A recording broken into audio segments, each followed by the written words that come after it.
En el nombre del Padre, y del Hijo, y del Espíritu Santo, pues continuamos con nuestros temas.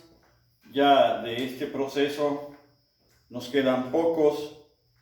Si ustedes se han dado cuenta, los últimos temas que hemos visto, pues ya son un poquito, pudiéramos decir, más fuertes, de más vivencia, de más entrega, de más obediencia, de más seguimiento al Señor Jesús y sobre todo de un verdadero discipulazgo, de un verdadero crecimiento en nuestra fe. Y bueno, el tema de hoy a eso nos va a encauzar,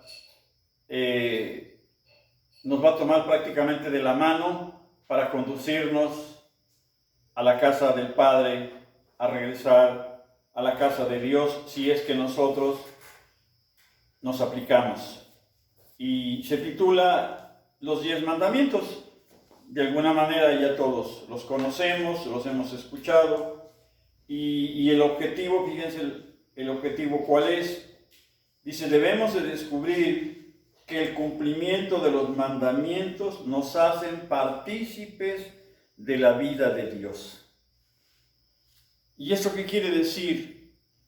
Porque fíjense que a veces nuestra cultura, nuestra sociedad, nuestra forma de pensar, de ver las cosas respecto a estos mandamientos, pues tal pareciera que son una carga, que como que Dios me impone algo que yo tengo que hacer, pero que en algunos casos no me gusta. Y la verdad, pues quiero decirles que no son cargas, no. Es algo que necesitamos. Y quisiera ponerles un ejemplo así un poquito rápido. Miren, en la vida, conforme vamos creciendo, nuestros padres, la familia, nos van educando sobre ciertos principios.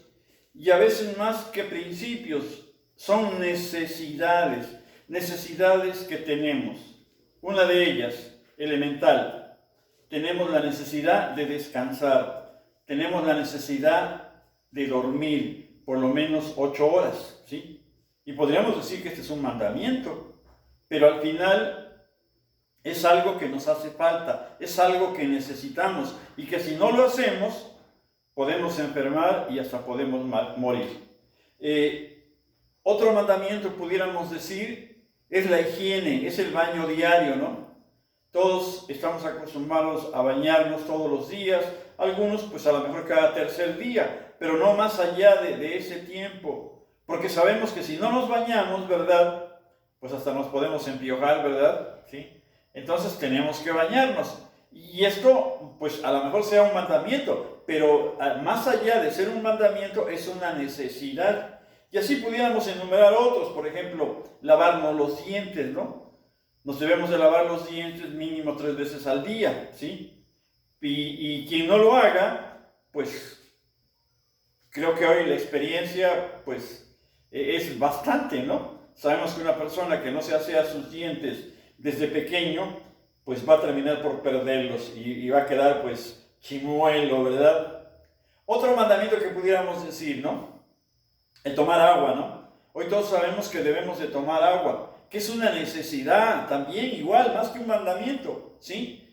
O por ejemplo también comer frutas, comer vegetales, no podemos comer nada más carne o puras grasas. Y bueno, así podría enumerar muchos ejemplos. Bueno, pues quiero decirles que los mandamientos de Dios, que así les hemos llamado, o que así se dieron, ¿verdad? En aquellos tiempos al pueblo de Israel, más allá de ser unos mandamientos, son una necesidad que todos tenemos los seres humanos. Que si nosotros nos aplicamos en esto, vamos a llegar a lo que decía el objetivo. Vamos a llegar a participar de la vida de Dios. Y esa participación de la vida de Dios, quiero decirles que no es nada más hasta que nos muéramos. Porque a veces pensamos que esto se nos va a dar hasta que partimos de este mundo. No, eso no es cierto. Nosotros empezamos a vivir esa vida de Dios aquí en la tierra. Aquí podemos empezar a vivir esto. Si alguien quiere leer esta cita, yo no se las leo la verdad porque se nos va el tiempo, apúntenle por ahí, es el libro del Éxodo, el capítulo 19, de los versos 4 al 6, allí los vamos a encontrar. También los podemos encontrar en el libro del Deuteronomio, capítulo 30, del verso 11 al 14. Y fíjense, aquí les voy a hacer una pequeña reseña de lo que nos dicen sobre estos 10 mandamientos. Nos dice: cuando Dios liberó a su pueblo de la esclavitud en Egipto para llevarlo a la libertad en la tierra prometida, le ofreció una alianza de la que dependería el futuro del pueblo, ¿sí? Dios hace una alianza. ¿Qué es una alianza? Es un pacto, ¿sí? Es un pacto que hace Dios con el pueblo de Israel. Y si ellos se sujetaban a esa alianza, pues de eso iba a depender que ellos tuvieran un futuro hermoso, un futuro feliz, ¿verdad? ¿Sí? Dice: el recuerdo que guarda Israel de la alianza que Dios concertó con su pueblo en el desierto junto al monte Sinaí es una tradición santa.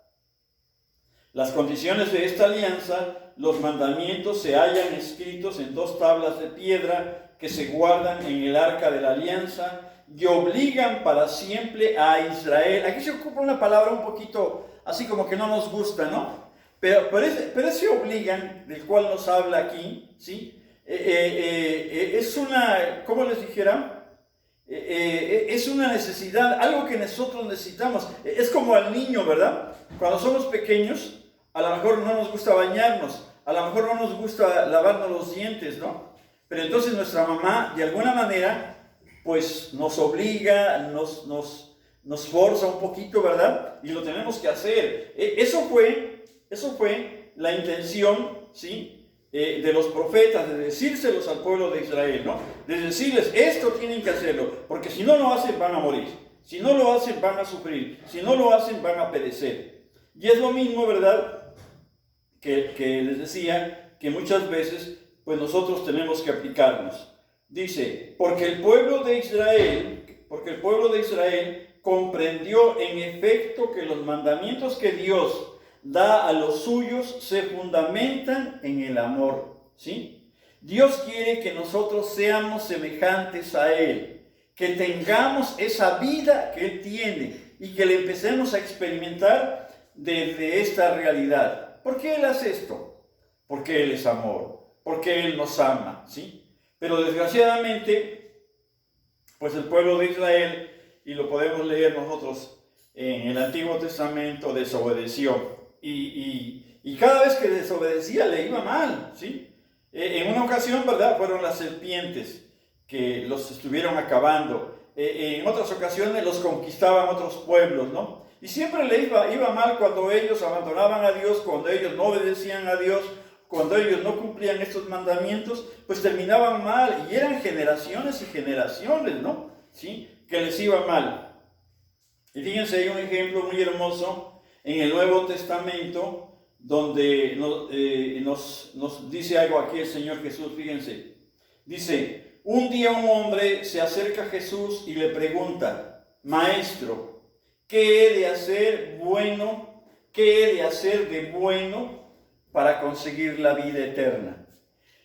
Y es que miren, de alguna manera todos, en lo más íntimo de nuestro corazón, en nuestra alma, en nuestra mente, en lo más profundo de nuestro ser, todos tenemos ese deseo de querer ser felices, de querer llegar con Dios, de querer participar de esa vida eterna. Y a veces sí nos interesamos por esto. Y fíjense lo que le contesta el Señor Jesús.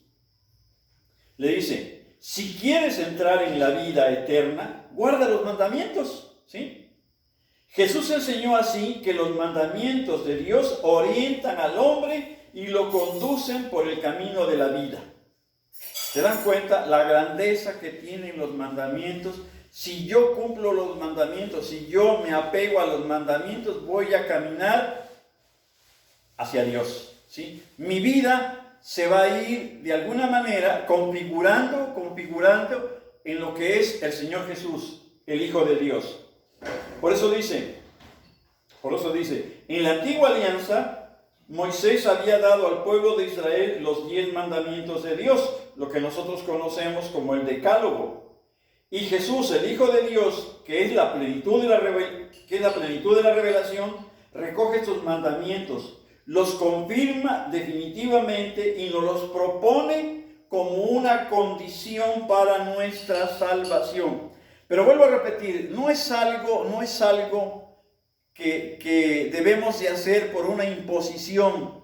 Lo debemos de hacer, lo debemos de cumplir porque lo necesitamos. Porque si no lo hacemos vamos a sufrir. Y al final, pues no vamos a alcanzar esa salvación tan anhelada. Por eso dice, el que guarda los mandamientos alcanza la vida eterna. ¿Qué es la vida eterna? Bueno, eso ya lo hemos dicho, ¿verdad? Pero aquí nos ponen, nos desglosan algo también muy hermoso que dice que la vida eterna es la participación en la vida misma de Dios. Y esta vida no se realiza plenamente hasta después de la muerte, pero la podemos empezar a vivir aquí desde esta realidad. Dice, nuestro Señor Jesucristo, Él es la luz de la verdad. Él es la fuente que le da sentido a nuestra vida, a nuestra existencia. Y ya desde ahora comenzamos a participar de esa plenitud de la gracia, de una manera que a veces no nos damos cuenta, pero que sí podemos llegar a sentir. Nos vamos uniendo a nuestro Señor Jesucristo, al que nosotros debemos de seguir siempre. ¿Sí? Debemos de ser siempre discípulos de Él y seguirlo. Bueno, ojalá y con este preámbulo, ¿verdad? Pues entendamos un poquito lo que tenemos que hacer, ¿verdad?, respecto a la vivencia de los 10 mandamientos. Veamos el primer mandamiento que nos dice: amarás al Señor tu Dios con todo tu corazón, con toda tu alma y con todas tus fuerzas. El primer mandamiento pide al hombre creer en Dios, esperar en Dios y amarle por encima de todo. Exige también que reconozcamos a Dios como el único Dios verdadero y le rindamos el culto y le demos la gloria que le es debida. La obligación de rendir a Dios un culto auténtico concierne al hombre en su dimensión personal y social. Y alguien podría decir, bueno, ¿y por qué tengo que adorar a Dios? ¿Por qué tengo que rendirle culto a Dios? Por algo que a veces no nos damos cuenta. Pero cuando el hombre o la mujer no le rinden culto a Dios, no adoran a Dios, acaban por darle culto a algo que no es Dios. Acaban por adorar a algo que no es Dios. Porque nosotros de alguna manera llevamos esa semilla de la adoración, ¿sí? Esa semilla de la alabanza a todos. Y tenemos que sacarla, porque de esa manera Dios nos hizo, ¿sí? Decía San Ignacio de Loyola, ¿para qué estoy, Señor, aquí en este mundo?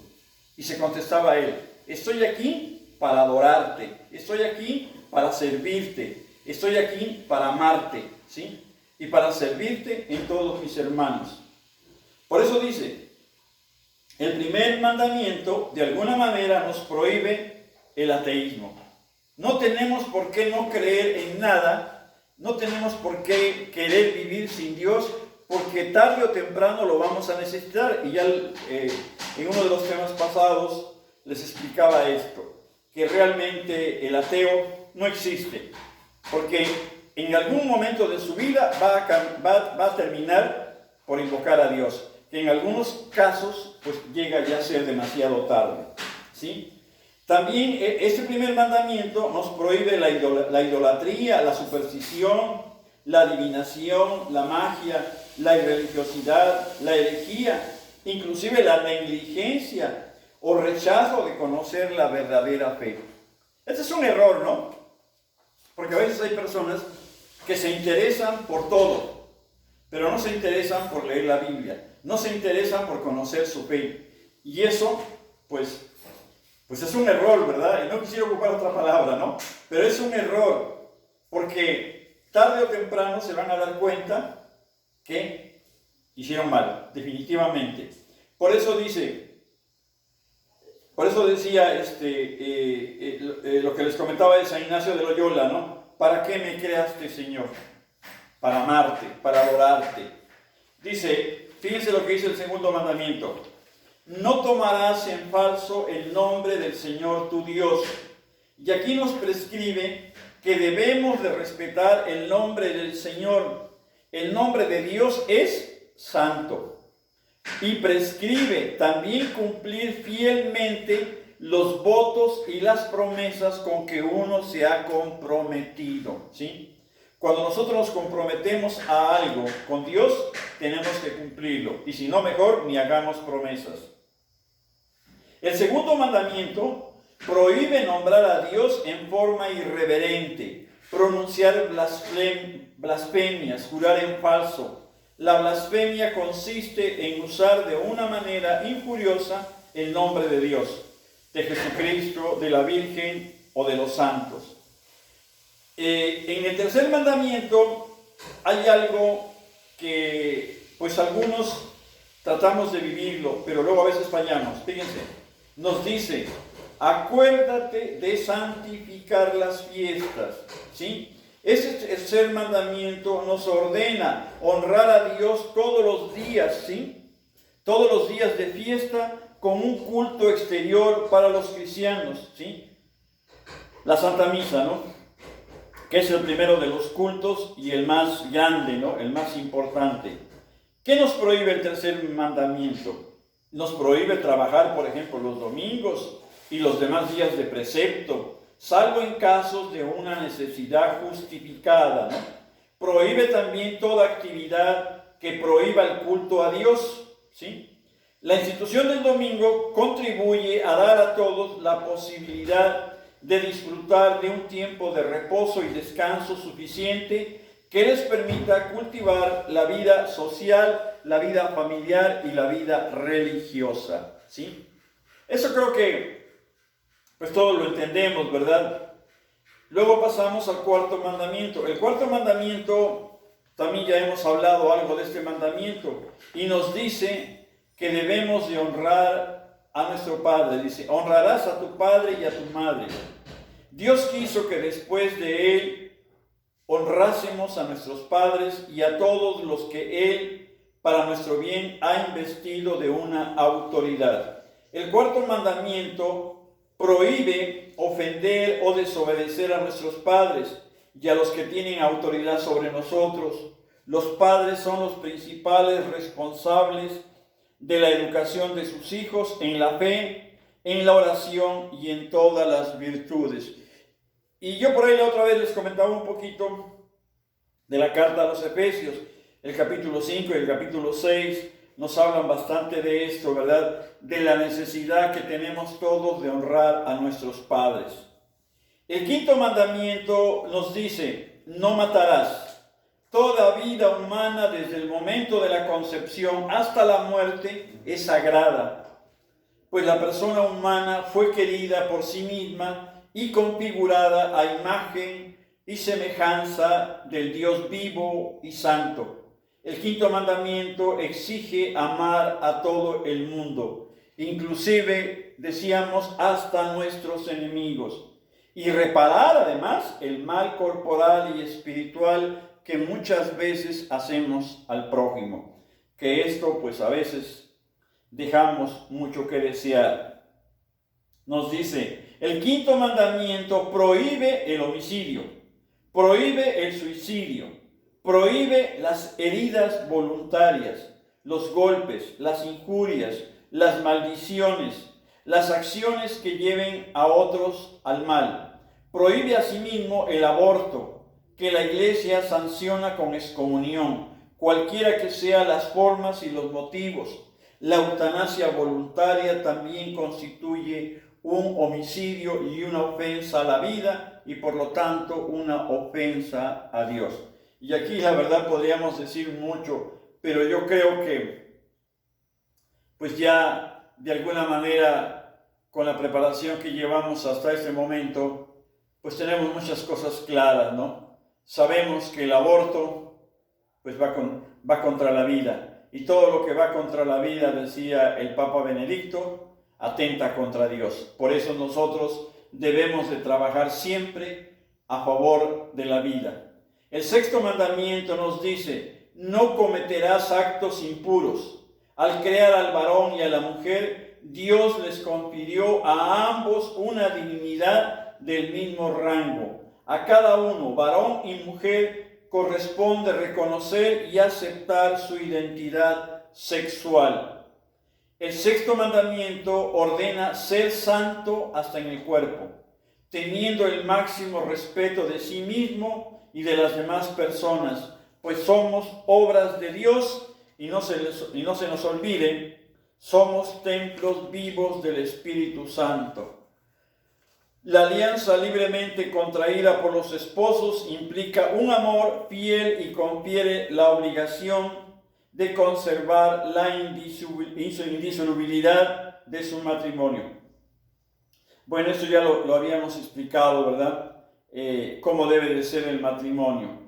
Yo les decía que en el matrimonio no hay divorcio hasta que la muerte nos separe.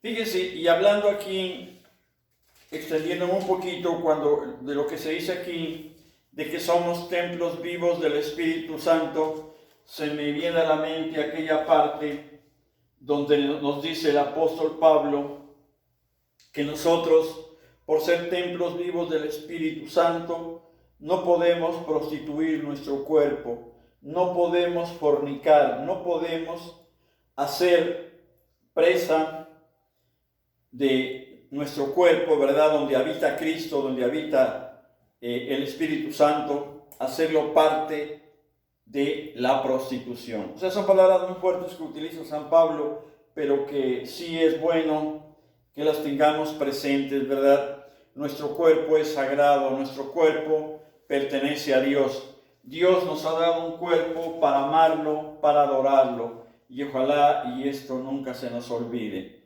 Pasamos al séptimo mandamiento. Nos dice: no robarás. El séptimo mandamiento prescribe la práctica de la justicia y de la caridad en el uso de los bienes terrenos y del fruto del trabajo de los hombres. El séptimo mandamiento prohíbe el robo, que consiste en la usurpación del bien ajeno contra la voluntad razonable de su dueño. El séptimo mandamiento impone la restitución de los bienes robados, la reparación de los daños causados, así como pagar las deudas y dar un salario justo a los trabajadores. Híjole, de veras, cuántos errores cometemos en esto, ¿no? Cuántas veces como patrones retenemos los sueldos, no pagamos sueldos justos y bueno, la verdad, abusamos muchas veces de lo que Dios nos ha dado, que deberíamos de compartir con los demás. Pero bueno, pues ahí yo creo que cada uno de nosotros, como les he dicho, se tiene que analizar a sí mismo y sobre todo pedirle a Dios que nos dé pues esa capacidad para poder discernir esto y sobre todo para vivirlo. El octavo mandamiento nos dice: no darás testimonio falso contra tu prójimo. La verdad o la veracidad es la virtud que consiste en mostrarse verdadero en los actos y decir la verdad con las palabras, evitando el engaño, el fingimiento, la hipocresía. El octavo mandamiento manda decir la verdad siempre y en todo lugar, e interpretar en sentido favorable todas las acciones de nuestro prójimo. Aquí también cómo fallamos.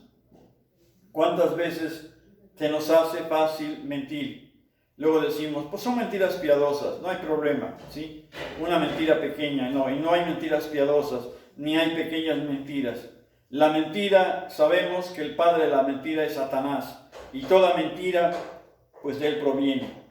El octavo mandamiento, por eso nos prohíbe todas esas mentiras, y esta muchas veces es una actitud, ¿sí?, que tomamos, ¿no?, y la volvemos en algunos casos hasta un hábito. Y en otros, ¿verdad?, esta palabra de calumnia o de maledicencia pues termina por hacer daño a nuestro prójimo. La mentira consiste en decir algo falso con intención de engañar al prójimo. Una falta cometida contra la verdad exige siempre la reparación. Muchas veces con una mentira, pues terminamos la fama de una persona, la difamamos, como se dice, ¿verdad? Y qué triste, ¿verdad? Porque reparar esas faltas no es fácil. El 9º mandamiento nos dice: no codiciarás la mujer de tu prójimo. El 9º mandamiento nos ordena la perfecta pureza del alma.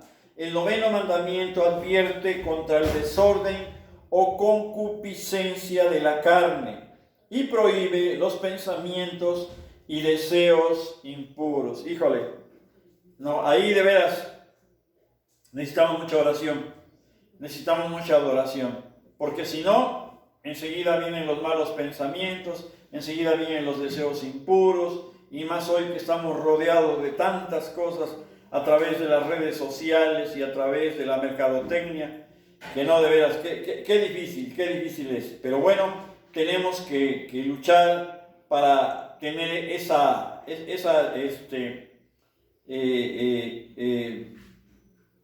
¿cómo se llama? Tener un corazón noble, tener un corazón puro. Por eso aquí nos habla también de la purificación del corazón. Dice que a veces pues nos parece imposible. Y esto pues sí, en algunos casos nos va a parecer así. ¿Por qué? Porque no hacemos oración.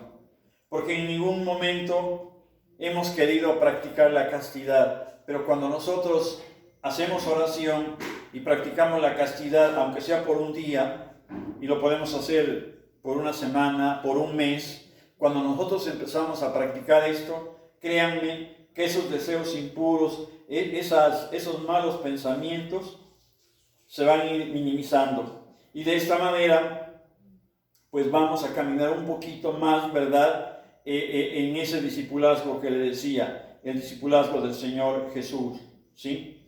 Por eso dice que cuando hay esa pureza de intención, esa pureza de mirada, Dios nos va a ayudar. Dios nos va a dar esa capacidad de trascender todos esos deseos impuros, todos esos malos pensamientos. Recordemos que la pureza del corazón requiere también el pudor, algo que hoy desgraciadamente hemos perdido mucho. Y esto también supone que debemos de tener o practicar por lo menos, ¿verdad?, la paciencia, la modestia y la discreción.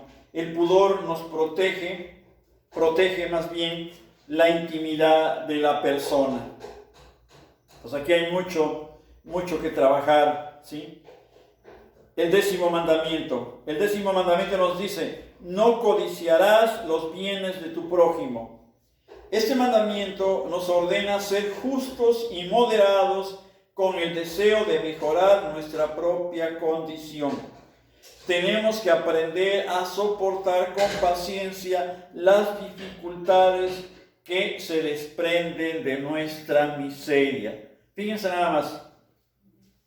Conforme nos vamos volviendo más pecadores, pues lógicamente nos vamos volviendo más miserables, pero vamos siendo más impacientes y vamos perdiendo pues la capacidad de la pureza. Y por eso nos enojamos más fácilmente, nos molestamos más y sobre todo empezamos a ambicionar grandes cosas.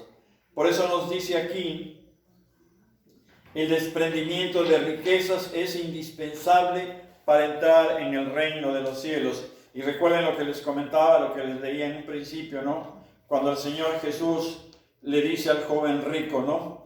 Pues quieres ser perfecto, vende todo lo que tienes y regálaselo a los pobres, ¿no? ¿Sí? Y a veces ahí es donde, como decía mi abuelita, la puerquita torció su rabito porque ya no le queremos entrar. Pero pues ya ahí depende, ¿verdad?, de cada uno de nosotros, de qué es lo que quiera, hasta dónde quiera llegar, ¿verdad? Si queremos progresar más espiritualmente, o nos conformamos con quedarnos ahí y pues pues a veces nos arrepentimos. El 10º mandamiento prohíbe el deseo desordenado. Esos deseos desordenados, fíjense, que nacen de las pasiones inmoderadas por la riqueza, ¿sí?, por el poder, por el sexo, y que de alguna manera pues nos hacen sufrir, implican sufrimiento, porque cuando no alcanzamos lo que deseamos tener o poseer, ¿verdad?, sufrimos. Y hay quienes llegan inclusive hasta matar, llegan a violar, llegan a cometer actos más aberrantes por esos deseos impuros que dejaron crecer en su mente, en su corazón, y que al rato pues acabaron haciendo de veras verdaderas cosas grandes. No quiero decir de otra manera, ¿no? Pero pues debemos de tener mucho cuidado. Por eso se nos dice, ¿verdad?, que la soberbia es un pecado capital. El bautizado combate la envidia mediante la benevolencia, la humildad y el abandono en la providencia de Dios. Ahí tenemos, fíjense, 3 grandes líneas, ¿verdad?, para trabajar sobre la soberbia, sobre la lujuria, sobre la envidia y sobre todas esas cosas que a veces llevamos muy arraigadas en nuestro corazón, ¿sí? ¿Cómo vamos a combatir esto? Nos dice aquí, con la benevolencia, siendo benévolos con los demás, siendo bondadosos, misericordiosos, ¿sí? Aprender a compartir lo que tenemos. Decía el Señor Jesús, hay más alegría en dar que en recibir. Y también otro rubro muy importante es la humildad. Pero yo quiero decirles que la humildad no la vamos a conseguir si nosotros no nos arrodillamos, si nosotros no le pedimos a Dios.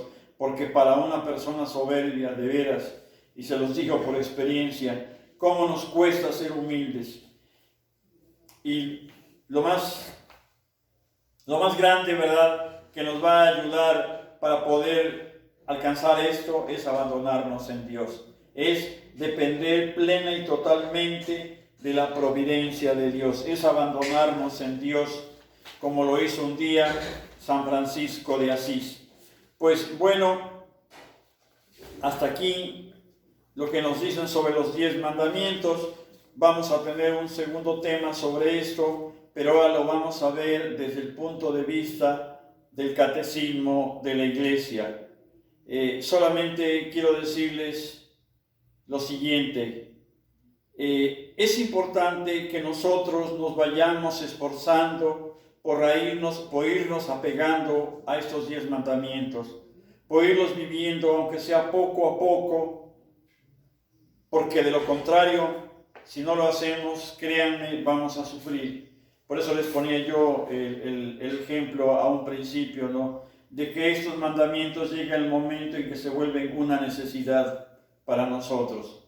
Si no aprendemos a ser humildes, si no aprendemos a aceptar nuestra realidad, a conformarnos en la medianía con que vivimos, vamos a sufrir.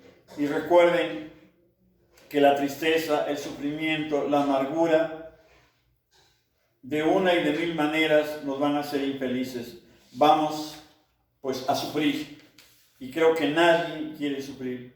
A veces cuando estamos jóvenes soportamos esto, ¿no? Porque siempre tenemos la esperanza, ¿verdad?, de que más tarde podemos realizarnos, que más tarde pues a lo mejor hasta nos sacamos la lotería, o de que más tarde a lo mejor nos van a dar una herencia, o algo va a pasar, ¿verdad? Pero conforme van pasando los años y se nos va acabando la vida, nos vamos volviendo personas tristes, personas amargadas, personas pues que nos damos cuenta que hemos desperdiciado la vida. Y más cuando volteamos para atrás y verdad, y vemos que nuestros hijos sufren, que nuestros nietos sufren, que las generaciones que vamos dejando han seguido nuestros pasos.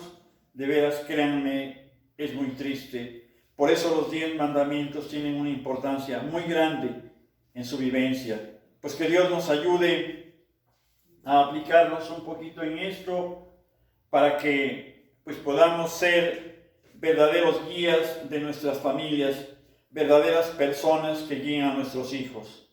Ave María Purísima, sin pecado concebida. Adorado sea el santísimo sacramento del altar, por siempre sea bendito y adorado. En el nombre del Padre, y del Hijo, y del Espíritu Santo.